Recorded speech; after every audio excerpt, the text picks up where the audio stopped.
Hello students, welcome to my channel. So இந்த வீடியோவில் பார்த்தீங்க அப்படின்னா 10th standard English half yearly எக்ஸாமுக்கான ஒரு கவர்மெண்ட் கொஷின் பேப்பர் தான் பார்த்துக்கிட்டு இருக்கீங்க. ரொம்ப ரொம்ப இம்பார்ட்டண்டான கொஷின் பேப்பர்.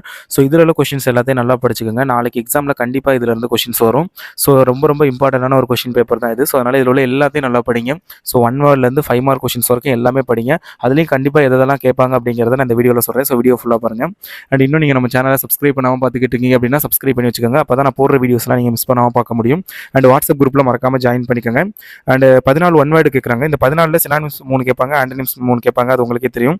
ஸோ இது போக பார்த்தீங்க அப்படின்னா உங்களுக்கு வந்து ஃபாரின் வேர்டு கேட்பாங்க, ப்ளூரல் ஃபார்ம் அந்த மாதிரி கேட்பாங்க, ப்ரிஃபிக்ஸ் சஃபிக்ஸ் பார்த்துக்கோங்க, அப்ரிவேஷன்ஸ் அக்ரைம்ஸ் பார்த்துக்கோங்க. அதுக்கப்புறம் பார்த்தீங்க அப்படின்னா உங்களுக்கு வந்து ஃப்ரேசல் வெர்பு கேட்பாங்க. ஸோ அதெல்லாம் வந்து பார்த்துக்கோங்க. ஸோ ப்ரிப்போசிஷன் கேட்பாங்க, கொஸ்டின் டேக் கேட்பாங்க. ஸோ இதெல்லாம் வந்து ரொம்ப ரொம்ப இம்பார்ட்டண்டான கொஷின்ஸ். ஸோ ஒன் வேர்டை பொறுத்தளவில் ஸோ இந்த மாடல்லாம் வந்து பார்த்துக்கோங்க. நீங்கள் என்ன கைடு வச்சிருக்கீங்களோ ஸோ அதில் என்னென்ன கொடுத்துருக்காங்களோ அதை பாருங்கள். But way to success guide இருந்தால் அது பெஸ்ட்டு. ஸோ அதை வந்து பார்த்துக்கோங்க.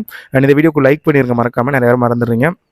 அண்ட் 2 மார்க் என்னென்ன கேட்டிருக்கான்னு பாருங்கள். நம்ம சொன்ன கொஸ்டின் தான். What made the young seagull go mad, அது வந்து நம்ம சொன்னது கேட்டிருக்காங்க.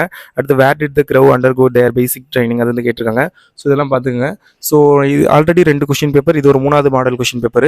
ஸோ முக்கியமான மாடல் கொஸ்டின் பேப்பர். அதில் நான் இதுக்கு முன்னாடி அப்லோட் பண்ண 2 கொஸ்டினை விட இது ரொம்ப ரொம்ப இம்பார்ட்டன்ட். ஸோ அதனால் இதில் உள்ளதை நல்லா படிச்சுக்கோங்க. இந்த 3 கொஸ்டினை மட்டும் நீங்கள் நல்லா ஓரளவுக்கு நல்லா தரவாக படிச்சிட்டிங்கனாவே உங்களால் எல்லா 2 மார்க் எல்லா 5 மார்க்குமே அட்டன் பண்ண முடியும். ஸோ அதெல்லாம் நல்லா படிச்சிருங்க. அண்டு பிடிஎஃப் லிங்க் நிறைய பேர் கேட்டுக்கிட்டே இருக்கீங்க. ஸோ நான் இனிமேல் பிடிஎஃப் லிங்க் வந்து கொடுக்குறேன். இந்த வீடியோக்குமே நான் டிஸ்கிரிப்ஷனில் பிடிஎஃப் லிங்க் வந்து நான் கொடுப்பேன். ஸோ டவுன்லோட் பண்ணிக்கோங்க. நம்ம வெப்சைட்டில் தான் இருக்கும். டவுன்லோட் அப்படின்னு இருக்கும். கிளிக் பண்ணி டவுன்லோட் பண்ணிக்கலாம். டிஸ்கிரிப்ஷனில் லிங்க் இருக்கும். ஓகே. அடுத்து போயட்லேருந்து கேட்குற கொஷின்ஸ் என்னென்ன கேட்டிருக்காங்க பாருங்கள். அப்ரிஷியேஷன் கொஷினை பொறுத்தளவில் இதெல்லாம் தான் வந்து கேட்டிருக்காங்க. ஸோ இதெல்லாம் வந்து பார்த்துக்கோங்க. 19, 20, 21, 22. ஸோ இந்த 4 கொஷின் ப்ளஸ் இதுக்கு முன்னாடி ஒரு 2 கொஷின் பேப்பர் அப்லோட் பண்ணல. அதில் ஒரு 4 8 இருக்கும். மொத்தம் 12 கொஷின்ஸ். அந்த 12 மட்டும் பார்த்தீங்கன்னா போதும், 3 அட்டன் பண்ணிடலாம். ஸோ அதே மாதிரி தான் இந்த rewrite the following sentence, active passives வந்து கேட்டிருக்காங்க. டைரக்ட் ஸ்பீச்லேருந்து இன்டைரக்ட் ஸ்பீச்லேருந்து டைரக்ட் ஸ்பீச் வந்து கேட்டிருக்காங்க. ஸோ அது வந்து பார்த்துக்கோங்க. பஞ்சுவேட் த ஃபாலோயிங், எப்போவுமே ஃபர்ஸ்ட் லெட்டர் வந்து கேப் லெட்டரில் இருக்கணும். ஸோ அது வந்து பார்த்துக்கோங்க. கடைசியில் ஃபுல் ஸ்டாப் இருக்குது. ஸோ அதெல்லாம் பார்த்துங்க. தங்கிறது எப்போவுமே கேப்ஸில் தான் இருக்கணும். ஸோ அதெல்லாம் பார்த்துக்கோங்க. ஏன்னா அது ஒரு காமனான ஒரு வேர்டு. ஸோ அதனால் அது கேப் லெட்டரில் தான் எழுதணும். அடுத்தது combine the following sentence simple சென்டென்ஸாக வந்து மாற்ற சொல்லியிருக்காங்க. அந்த கொடுத்துருக்க அந்த 2 சேர்த்து. ஸோ அடுத்து ரீஅரேஞ்ச் த ஃபாலோவிங் சென்டென்ஸ் கேட்டிருக்காங்க. ரோட் மேப் எப்படி கேட்டிருக்கான்னு பாருங்க. ரோட் மேப்லாம் இதே தான் வரும்னு சொல்ல முடியாது. ரோட் மேப் எந்த மாதிரி வேணாலும் கொடுக்கலாம். பட் கொஸ்டின் ஆன்சர் மோஸ்ட்லி இது தான் வரும். பேராகிராஃப் பாருங்கள்.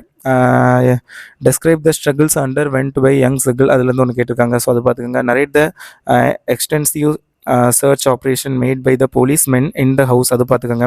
அடுத்து give the account of the last day of Hamel in school, அது பார்த்துக்கோங்க. How did Watson help his friend to arrest the criminal, அது பார்த்துக்கோங்க. ஸோ 5 மார்க் கொஷின்ஸ் பாருங்கள். அடுத்தது போயத்திலேருந்து கேட்டிருக்காங்க. ஸோ அதெல்லாம் வந்து பார்த்துக்கோங்க.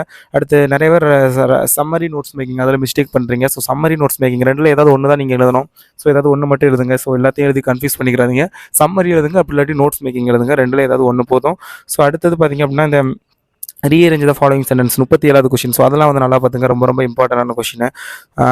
அதெல்லாம் ரொம்ப ரொம்ப இம்பார்ட்டன்ட். 38 ரொம்ப ஈஸியான கொஷின். பேராகிராஃப் கொடுத்து அதுலேருந்து கொஷின் கேட்பாங்க. அதுக்கான ஆன்சர் அந்த பேராகிராஃப்லேயே இருக்கும். ஸோ நீங்கள் ஒரு 2-3 தடவை நல்லா ரீட் பண்ணிவிட்டு அப்சர்வ் பண்ணி எழுதுனாவே போதும். ஸோ ஈஸியாக மார்க் வாங்கிடலாம். ஸோ அது பார்த்துக்கோங்க. அடுத்து 5 மார்க் 4 × 5 20. ஸோ அதெல்லாம் பார்த்துக்கோங்க. பிக்சர் ரொம்ப ரொம்ப ஈஸியான கொஷின். அந்த பிக்சர் வந்து நீங்கள் அடுத்த வேறு இமெயில் எழுதுவீங்க. Write email to sports company. ஒரு ஸ்போர்ட்ஸ் கம்பெனிக்கு வந்து நீங்கள் வந்து இமெயில் எழுதணும் for ordering some sports goods for your school. ஓகேங்களா? ஸோ அது வந்து பார்த்துக்கோங்க. அடுத்தது சம்மரி நோட்ஸ் மேக்கிங் நம்ம சொன்னது தான். போயம் என்ன கேட்கான்னு பாருங்கள். ரெமம்பர் நோ மென், அதுலேருந்து அண்டு ஏர் அண்டு வாட்டர் அது வரைக்கும் வந்து எழுத சொல்லியிருக்காங்க. 5 மார்க் கொஷின் போயம். ஸோ அடுத்து ஸ்பாட் எரர் பாருங்கள். எந்தெல்லாம் கேட்டிருக்காங்க. ஸோ எந்த மாதிரி எரர்ஸ் வந்து வந்திருக்கு அப்படிங்கிறத செக் பண்ணிக்கோங்க. அடுத்து 5 மார்க் கொஷின் பாருங்கள். ஹின்ஸ் கொடுத்து அதை வந்து ஒரு பேராகிராஃபாக நீங்கள் கன்வெர்ட் பண்ணணும். ஸோ அடுத்து அகைன் ஒரு பேராகிராஃப் கொடுத்து அதிலேருந்து கொஷின் கேட்பாங்க. நீங்கள் ஆன்சர் எழுதணும். அப்படி இல்லை அப்படின்னா ஒரு போயம் கொடுத்து அந்த போயம் பற்றின கொஷின்ஸ் கேட்பாங்க. ஸோ அதுக்கு வந்து ஆன்சர் பண்ணணும். ஸோ பார்த்துக்கோங்க. ரொம்பவே ஈஸியாக தான் இருக்குது கொஷின். ஸோ நம்ம சேனலை மறுபடியும் சொல்கிறேன், சப்ஸ்கிரைப் பண்ணி வச்சுங்க. பப்ளிக் எக்ஸாமுக்கு நம்ம சேனல் ரொம்ப யூஸ்ஃபுல்லாக இருக்கும். ஏன்னா என்னதான் மாடல் கொஷின் பேப்பர் பார்க்குறத விட இம்பார்ட்டன்ட் கொஷின் தான் ரொம்ப முக்கியம். பட் ஸ்டூடெண்ட்ஸ் மாடல் கொஷினில் தான் அதிகமாக பார்க்குறீங்க. பட் அது பாருங்கள், ஒரு ரெஃபரன்ஸ்க்காக பாருங்கள். பட் அதை தாண்டி இம்பார்ட்டன்ட் கொஷின் தான் ரொம்ப முக்கியம். நீங்கள் இம்பார்ட்டன்ட் கொஷின்ஸை படித்தா தான் எக்ஸாமில் நல்ல மார்க் ஸ்கோர் பண்ண முடியும். மாடல் கொஷின்ங்கிறது பர்டிகுலர் கொஷின் தான் இருக்கும். அது அப்படியே வரும்னு சொல்ல முடியாது. ஸோ பட் இம்பார்ட்டன்ட் கொஷின்ஸ்லாம் படிச்சிங்கன்னா மேக்ஸிமம் நல்ல மார்க் ஸ்கோர் பண்ணலாம். நானே இம்பார்ட்டன்ட் கொஷின்லாம் அப்லோட் பண்ணியிருக்கேன். ஸோ அதெல்லாம் பார்க்கலன்னா செக் பண்ணி பாருங்கள். அண்ட் வேறு எந்தெந்த சப்ஜெக்ட்லாம் வேணும் அப்படின்னு கமெண்ட் பண்ணுங்கள். நான் எல்லா சப்ஜெக்ட்டுக்கும் அப்லோட் பண்ணிடுவேன். உங்களுக்கு இது கஷ்டமாக இருக்குன்னு சொல்லுங்கள். ஸோ அதுக்கு நான் நிறைய வீடியோ போட ட்ரை பண்ணுறேன். அண்ட் இதெல்லாம் ரொம்ப ரொம்ப இம்பார்ட்டன்டானது. ஸோ பாருங்கள், இந்த கொஷினோட பிடிஎஃப் லிங்க் டிஸ்கிரிப்ஷனில் இருக்கும். டவுன்லோட் பண்ணி பாருங்கள். ஒன்ஸ் 1 ஆர் 2 டைம்ஸ் நல்லா ரெஃபர் பண்ணுங்கள், நல்லா கோ த்ரூ பண்ணுங்கள். ஸோ உங்களுக்கு டைம் கம்மியாக தான் இருக்குது. பட் ஹாஃப் இயர்லி எக்ஸாம் நமக்கு அந்தளவுக்கு இம்பார்ட்டன்ட் கிடையாது. ஸோ மார்க் அந்தளவுக்கு இம்பார்ட்டன்ட் கிடையாது. ஸோ அதனால் கொஞ்சமாக படித்தாலும் அது நல்லா தெளிவாக படிச்சுட்டு போங்க. பப்ளிக் எக்ஸாமுக்கு மீது எல்லாத்தையும் கம்ப்ளீட் பண்ணிக்கலாம், படிக்காததெல்லாம். ஸோ ஏன்னா இப்போ படிக்கிறது திருப்பி பப்ளிக் எக்ஸாமுக்கு ரிவிஷன் மட்டும் தான் பார்க்கணும். மறுபடியும் பப்ளிக் எக்ஸாமுக்கு பார்க்கல, அது புதுசாக தெரியக்கூடாது நமக்கு. ஸோ அந்தளவுக்கு நீங்கள் தெளிவாக படிக்கணும். ஸோ அப்போ நமக்கு ரொம்பவே ஈஸியாக இருக்கும். ஸோ அதுக்கெலாம் நான் ஸ்டடி பிளான் வச்சிருக்கேன் பப்ளிக் எக்ஸாமுக்கு. ஸோ எப்படி மார்க் ஸ்கோர் பண்ணுறதுன்னு. ஸோ நான் வீடியோ அப்லோட் பண்ணுவேன். ஸோ சப்ஸ்கிரைப் பண்ணிக்கோங்க. Thank you so much.